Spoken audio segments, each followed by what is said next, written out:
Hello. In the previous video, I explained how to prepare the test case for load testing of browser. In this video, I will explain how to execute the testing of browser using GUI.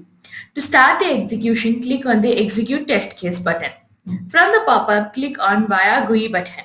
Under GUI, click on the Browser button. Under Browser, you will find three types of testing: functional, automation, and load. Click on the Load button.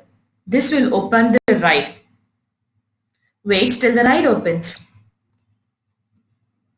Click on the test case name by checking the checkbox. This will open the Edit tab. The value of the parameters will be set default to headless as no, instances as 0, and load test as no. The load test should be set to as S and the instance as the number of instances you want. I'm going to give as 3. And headless, the value of headless can be either set to no or else. By default it is set to no, so that the browser instance is visible to the user during execution.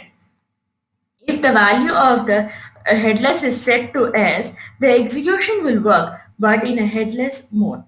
So to see the execution, I'm going to give it as no. Save the test case by clicking on the Save button here.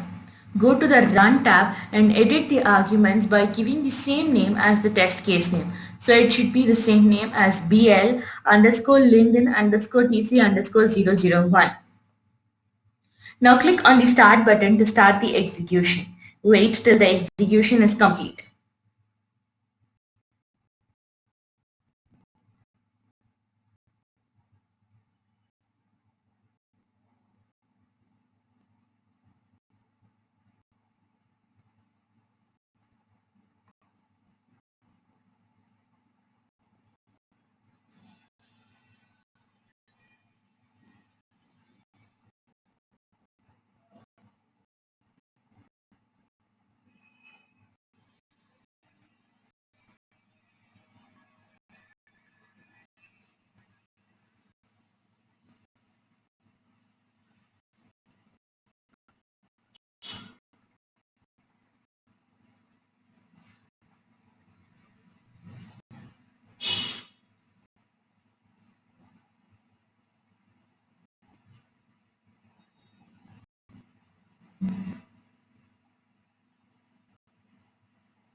Now the test case has been executed successfully.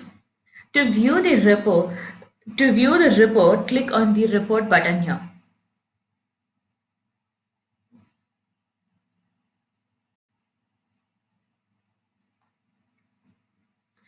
To click on the Log button to switch to the log report of the test case. To go back to the report, click on the Report button again.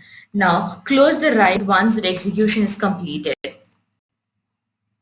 This is how you have to execute a test case for browser. In the next video, I will explain how to analyze results for the test case which is executed in this step. To post your projects, visit our website on TestOnNeed.com. For furthermore assistance, contact us on sales@testonneed.com. Do follow us on our Twitter and LinkedIn accounts. Stay tuned. Thank you.